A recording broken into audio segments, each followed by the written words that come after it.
Welcome to another edition of the Willie Bragg Show. I'm your host, Willie Bragg. I just woke up. I'm ready to do what I need to do, and I'm ready to go and do my commentary. And today we're going to discuss Joe Lieberman.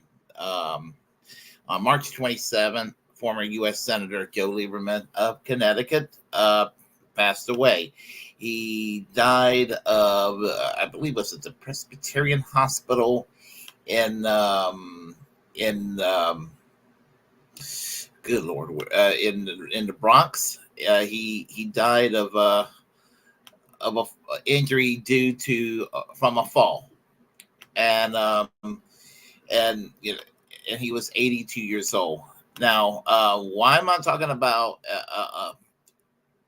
just a U.S. senator dying? I mean, what is the significance of talking about Joe Lieberman? Well, other than maybe on a human level, on any person that's on a human level that I'm sorry to see pass away, I won't apologize to say that he was a fucking piece of shit. He was an asshole. And I dedicate my two middle fingers to Joe Lieberman. Fuck you, Joe Lieberman. Fuck you. Fuck you and the horse you ridden on. Because he was just an asshole. I don't care how much of a pleasant demeanor, boring demeanor he had. He was an asshole. He was a piece of shit. I hated the motherfucker. And I will not apologize. And somebody on Twitter the other day went and told me I was a piece of shit for talking mean about him. I'll talk mean about whoever the fuck I want to. If somebody's a piece of shit when they're alive, yeah, I'm sorry somebody dies, anybody dies. But if they're a piece of shit, I am going to let people know what a piece of shit they were. And this is not going to be pleasant and nice. This is going to let you know what a scummy piece of human debris Joe Lieberman was when he was alive. So this is the wrong place to go if people want a condolence card on a YouTube video essay form, because that's not about to happen when it comes to Joe Lieberman. He was a U.S. senator, and the thing about it is that he played a role in the Democratic Party taking a turn to the right. And that will be one of the things I will despise him forever on. I was a Democrat in the early 1990s, and the thing that came close to home with me was that I came into the Democratic Party because I wanted to see good things happen in the form of the New Deal, in the form of the Great Society, and going beyond it. In fact, going to the left of it. So you will hear me talk about this organization called the Democratic Leadership Council. And thing about the Democratic Leadership Council is that this meme says it all: an inconvenient truth. And you can see right here, there's a picture of Hillary and Bill Clinton. And right here, it says that right here with this inconvenient truth. How progressive are Bill and Hillary Clinton? Throw Joe Lieberman into this equation because he played a major role in this happening. Clinton was the founder of the Democratic Leadership Council, the whole point of which was to exterminate the progressives. Bill Curry, first-term counselor to President Bill Clinton. That was the intention of the Democratic Leadership Council. Now, the Democratic Leadership Council was founded just shortly after the defeat of Walter Mondale in 1984, when George McGovern lost in a 49-state landslide to Richard Nixon in 1972, and a 49-state landslide Walter Mondale lost to Ronald Reagan in 1984 in a similar landslide numerically. A group of Democrats got together, prominent Democrats got together. It's like, oh, we'll never win another presidential election. What are we going to do? oh, we can't beat them, we'll join them. So they decided to go and slowly Reaganize the Democratic Party. They turned their backs on unions. They tossed out part of the platform which called for national health insurance, which was called single payer later on. We call it Medicare for all today. Everything that you could say had all the trappings of a Labor Party or a Social Democratic Party in other countries was eliminated from the Democratic Party, to the point where the Democratic Party today is to the right of the British Conservative Party, to the right of the German Christian Democratic Union, or any other conservative Christian Democratic, or any other center right party around. Probably the only center right party in the Western world that the Democratic Party might be to the left of might be Likud in Israel.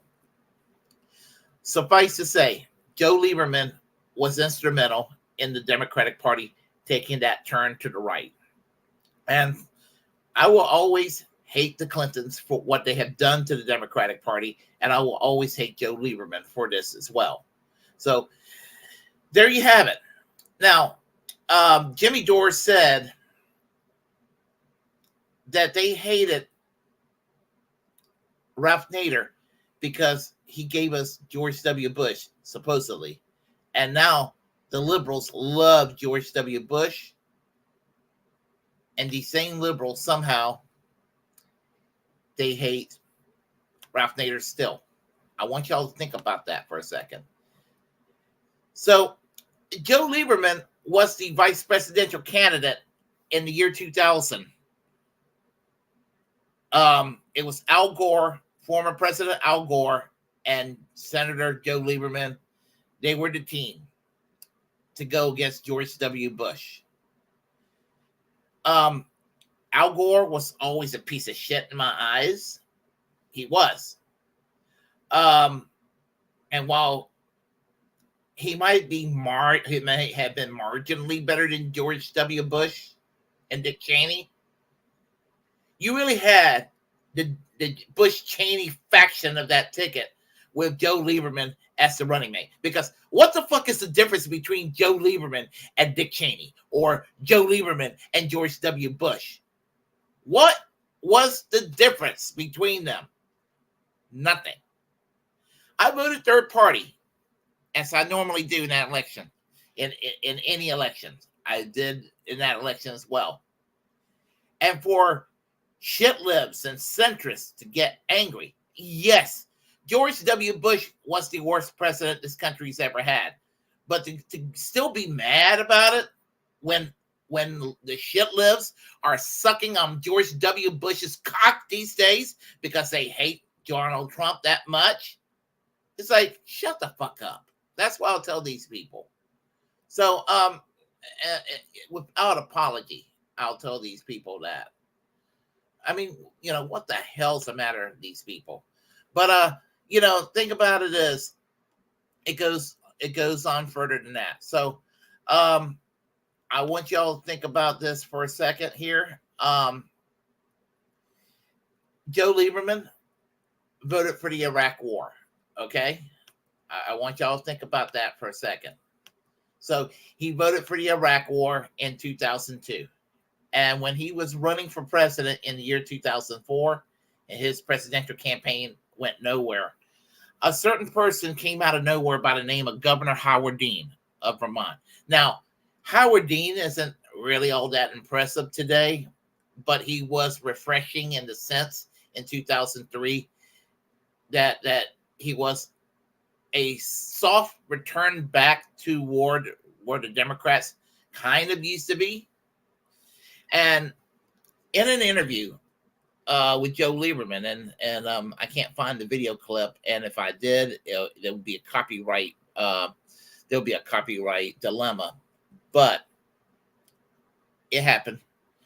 From the Daily Show, Jon Stewart was basically making fun what Joe Lieberman said about the Democratic Party and the wilderness, about Howard Dean. And it was something along the lines of, well, Howard Dean's taking dangerous steps for the party as we are traveling out of the wilderness, and he will put us back into the wilderness again. I want y'all to think about that wilderness, because if you got to think about it, guess where the Democratic Party was in the year 2003? It was in the fucking wilderness. The Democratic Party took a turn to the right in the 1990s. In 1994, they lost both houses of Congress. The U.S. House and the U.S. Senate was gone for the very first time together since the 1950s. The majority of the gubernatorialships in the country, Republican. Legislatures, Republican. The presidency, Republican. The country was super Republican in 2003. They had basically a super majority, and Keaton Weiss and myself were discussing this. Keaton Weiss is the co-host of Due Dissidence when he was here a couple of months ago as a guest, about the difference between Bush and Trump when it comes to fascism. We experienced actual fascism under George W. Bush. We're a heavily surveillance state. We've done a lot of incursions on civil liberties. And this is what happens when you have a supermajority Republican in charge. And these people talk about being pro-liberty, oh, we're pro-freedom and pro-liberty. Bullshit. Bullshit. Not that the Democrats are lovers of liberty and freedom and all that shit, but certainly that can't be said about the Republicans, and it's even certainly less so. And they're openly playing with totalitarian themes today, and they're not even hiding it. I mean, they're ripping that mask off. But Howard Dean came along, and it upset people like Joe Lieberman, and there were other turns to the left that got defeated later on in the Democratic Party. So I'll get into that a little bit. Joe Lieberman was pretty much the point man behind the war on terror on the Democratic side and the war in Iraq and Afghanistan. In 2006, there was a primary challenge.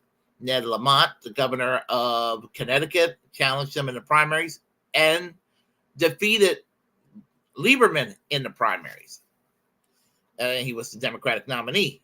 Well, he decided to run as an independent.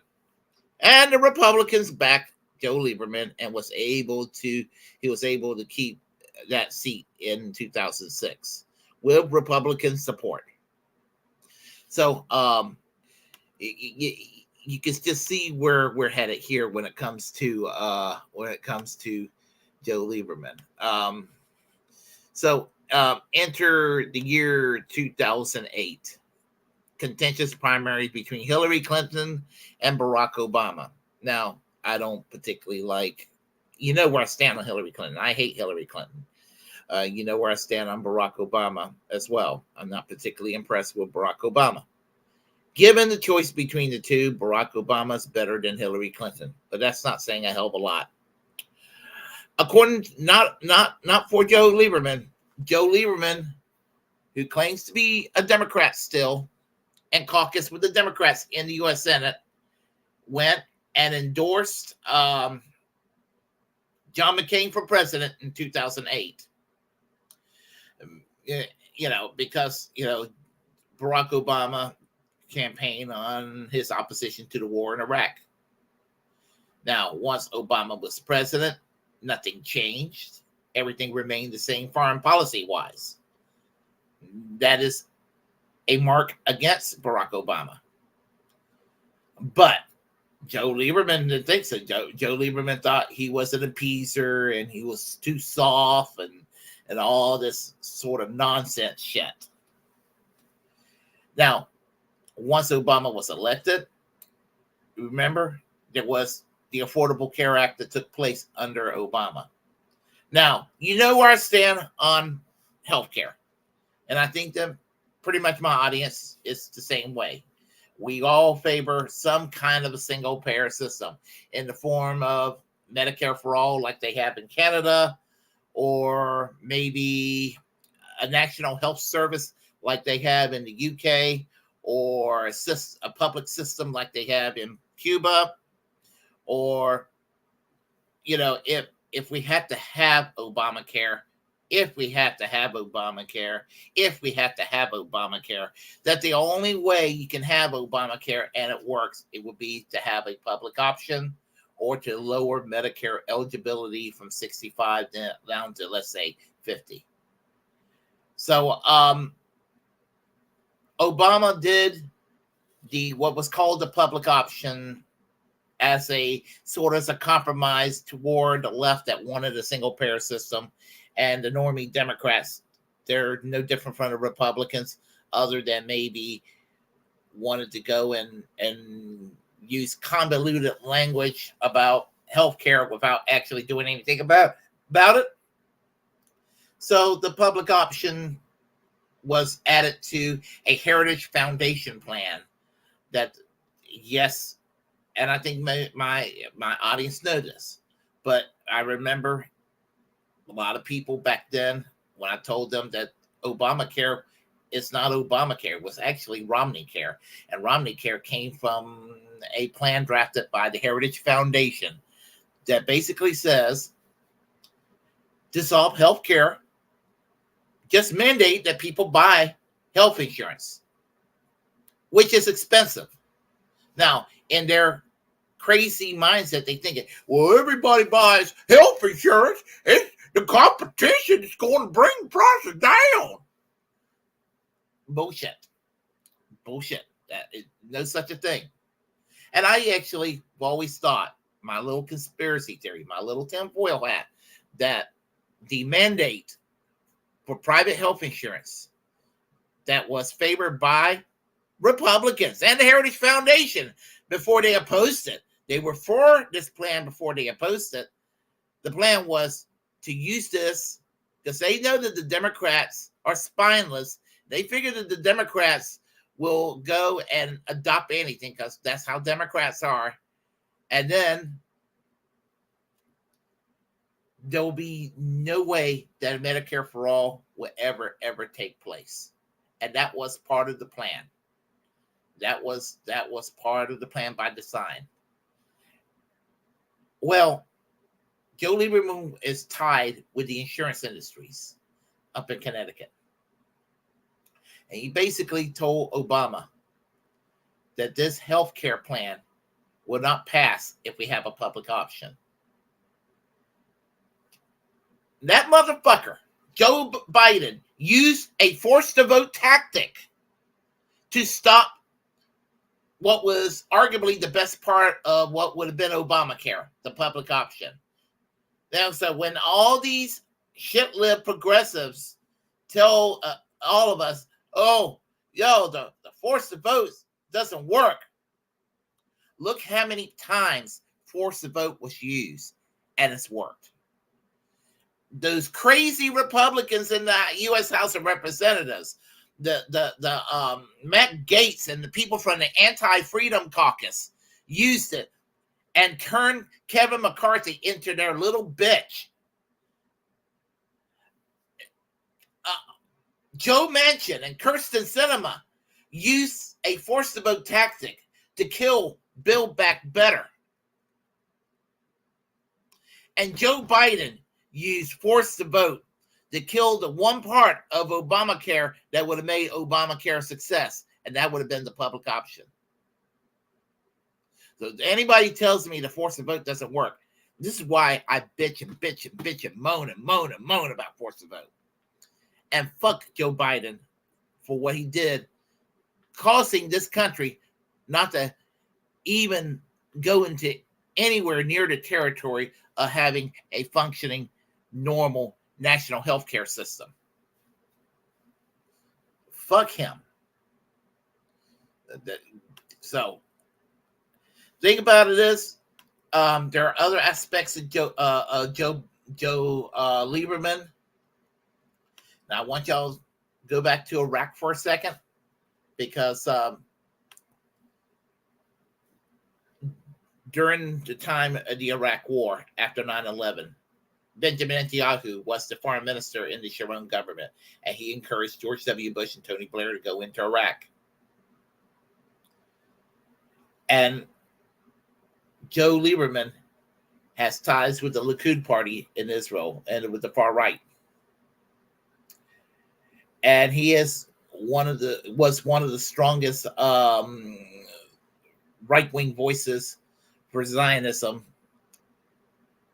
in the Democratic Party when he was alive. And I'm sure that he was okay with the genocide that was going on since October 7th, although I haven't heard him talk about it. So, yes, Joe Lieberman was a piece of shit, as I said. And I say this without apology, with no apology whatsoever. So, enter basically the modern era. And we're talking about 2016, which seems like yesterday, and 2020, which seems like an hour ago. Yes, Hillary Clinton and Joe Biden. Joe Lieberman chose Hillary Clinton over Bernie Sanders. Strike one. And he chose Joe Biden over Bernie Sanders. I want you to think about that. That's what ideology is. This is where the Democratic Party is. It's still in the vision of Joe Lieberman, as expressed through Hillary Clinton and expressed through Joe Biden. No kind words toward that man. I have no kind words toward that man. And while I do have issues with Bernie Sanders, I do. You compare him to Joe Lieberman, there's no comparison. What Joe Lieberman, the legacy of Joe Lieberman, to me, he was cancer. He was just an awful individual. He was just, I feel no love or any positive vibes toward that man. And I will not. I don't celebrate the death of anybody because that's not who I am. But I also will not praise somebody just because they died. In other words, I don't go with the civility politics at hand. I don't like to use the phrase punching up because it's kind of overused and cliche. But with the late Joe Lieberman, that's essentially what we're doing, punching up when we critique him. So, no, rotten hell, Joe Lieberman, rotten hell. Hello, Snipe Hunter. Hello, Daniel Berry Sports Highlights. Hello, Miguel H. How's everybody? Hello, Catherine Ann McCloskey. Dick Cheney before he Dick Shoe. That's funny. Hello, Warren Extra Bulla. Lieberman. Boo, boo. Yep. So, absolutely. Let's see here. Desert Mantis, how are you doing today? Lieberman was always a war hawk. Absolutely. And the worst VP pick ever. No doubt about that. So, and yes, I'm always there for the country has impressions. I don't know. For some reason, I just get inspired to do that pretty easily. And yeah, Joe Lieberman was worse than John Kerry and Tim Kaine. Absolutely, yeah, absolutely.